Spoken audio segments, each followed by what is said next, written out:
You're driving home, just a normal day. You're minding your own business, maybe thinking about dinner or what you need to do tomorrow. Then you turn a corner and suddenly you're surrounded. People are everywhere. They're pounding on your car. They're shouting. You can't move forward. You can't reverse. You're trapped. This is a real scenario that has happened to people across the country. In the summer of 2020 and 2021, drivers in Seattle, Portland, and other cities found themselves accidentally driving into protests and demonstrations. One moment they were just going about their day.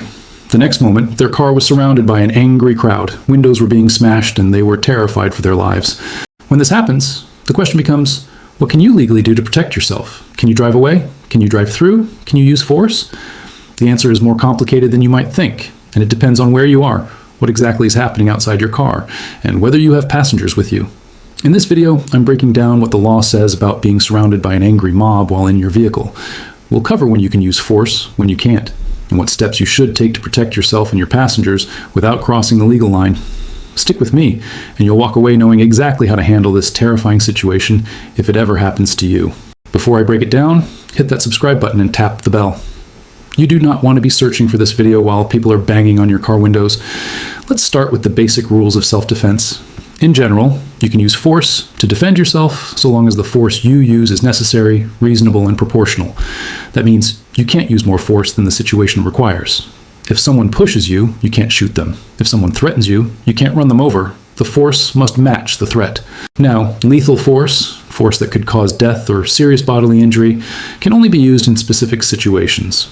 You can use lethal force if you are in imminent threat of death or serious bodily injury. You can use it if someone else in your presence is in that same kind of danger.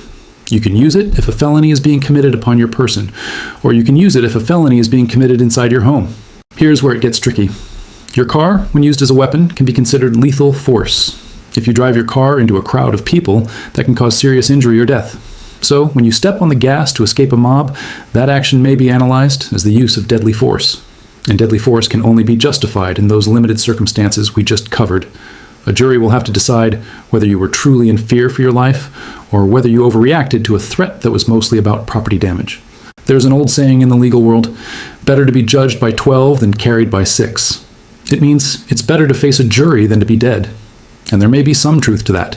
But understand this, if you use lethal force and survive, a jury is going to look very carefully at what you did.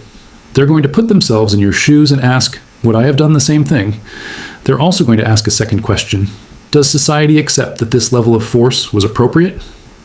That second question depends a lot on where you live, what the jury looks like, and what the political climate is in your area. So let me walk you through the different levels of threat and what you can legally do at each level. I'm going to use general self-defense principles that apply in most states. But remember, laws vary. Some states have stand your ground laws. Others require you to retreat if you can safely do so. And some states have specific laws about using vehicles as weapons. Always check your local laws. Level 1, people are pounding on your car. They're angry. They're shouting. They're damaging your vehicle. But they haven't broken through the windows. They haven't reached inside. At this level, your life is not yet in immediate danger. The threat is to your property, not to you. Under the law, you generally cannot use lethal force to defend property alone. Your car is property, no matter how expensive or important it is. The law does not allow you to run someone over just because they're denting your door or breaking your mirrors. So what do? You try to drive away. Slowly, methodically. With extreme caution, you honk your horn. You creep forward inch by inch if you can. Your goal is to escape, not to hurt anyone. If you can drive away slowly without endangering anyone, that's the right move. Most people who have been in this situation have been able to escape by driving slowly and carefully until they reach open road. In one real case, a driver surrounded by a mob slowly moved forward, inch by inch, until he had enough space to accelerate away. He never hit anyone. His car was damaged, but he and his passengers were safe. He was never charged with any crime. Level 2, the windows are being smashed. This changes things significantly. When glass is flying and objects are being thrown into your car, you are now at risk of serious bodily injury. A broken window means they're getting closer. It means they can reach in. It means you and your passengers are vulnerable. At this point, you may be justified in driving away more quickly, even if that means bumping into people who are blocking your path.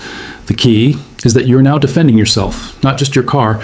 The threat has escalated from property damage to personal danger. Think about it this way.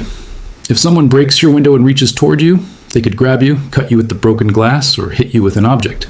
You don't know what they're going to do next. You're not required to wait until they actually hurt you before you can defend yourself. The law allows you to act when you are in imminent fear of serious injury. A broken window and shattered glass is a reasonable basis for that fear. Level 3, they are reaching inside the car. They are trying to pull you out. This is a whole different story. If someone is reaching through your window and grabbing you, you are in imminent danger of serious bodily injury or death. You absolutely have the right to defend yourself. At this point, all bets are off.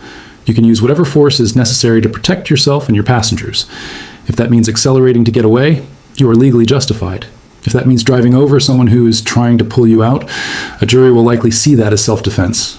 Once they have you out of the car, you are at their mercy. You are surrounded by an angry mob, outnumbered and likely to be seriously injured or killed. The law recognizes that you have the right to prevent that from happening. That's why the legal system allows you to use lethal force when you are in imminent danger. Now, I want to address something that might be controversial. Some people might say, well, if you're surrounded by a mob, you should just stay in your car and call 911. That's great advice. You should absolutely call 911 as soon as you can, but 911 can't stop someone from smashing your window right now. The police aren't going to arrive in time to help you in that moment. You have to make a split-second decision. You have to do what you need to do to survive. That being said, there's a big difference between protecting yourself and going on the offensive. If the mob is backing away, you don't chase them. If they're running away, you don't drive after them. The moment the threat ends, your right to use force ends too. That's true in any self-defense situation. You don't get to pursue someone who's fleeing just because they damaged your car. Let me give you an example of how this plays out in real life. In one case, a driver found himself surrounded by a mob. He honked his horn. He tried to drive away slowly, but the crowd was too thick. They started pounding on his windows. Then they smashed a window. Glass flew into the car. The driver accelerated to get away. He drove over a curb and through a grassy area to escape. He didn't hit anyone. He got to a safe location and called 911. The police arrived, he explained what happened, and he was released without any charges. His car was damaged, but he and his family were safe. In another case, a driver panicked. As soon as people started pounding on his car, he accelerated through the crowd. Several people were injured. Some of them were just bystanders who weren't even part of the mob. Even though the driver was scared, the jury found that his use of force was not reasonable. He had options. He could have honked his horn. He could have tried to move forward slowly. He could have reversed away from the crowd. Instead, he just drove through them. He was charged with assault. The difference between these two cases is the level of threat and the force used in response. In the first case, the driver used the minimum force necessary to escape. In the second case, the driver used excessive force that endangered innocent people. So here's what you need to remember. The law isn't black and white. Every situation is different. A jury is going to look at everything you did and ask, was this reasonable? That's why the old advice, better to be judged by 12 than carried by 6, isn't a free pass. You still have to be able to explain why you did what you did. You still have to be able to show that your actions were reasonable under the circumstances. So if you're ever surrounded by an angry mob while in your car, here are the steps you should take. Remember them, practice them in your head, so when it happens, you don't have to think, you just act. Step 1, stay calm. Panic is your enemy. Take a breath, assess the situation. What are they doing? Are they just shouting? Are they damaging your car? Are they breaking windows? Are they reaching inside? Your response depends on what they're doing. Step 2, try to drive away slowly. If you can escape without hurting anyone, do that. Honk your horn. Move forward inch by inch if you can. Go in reverse if that's the only way. Your goal is to get away without using force. This protects you legally and morally. Step 3, if they start breaking windows, you may need to drive away more quickly. At this point, you're defending yourself from serious injury. You can use more force, but still try to minimize harm. Hit the gas, but aim for open space, not people.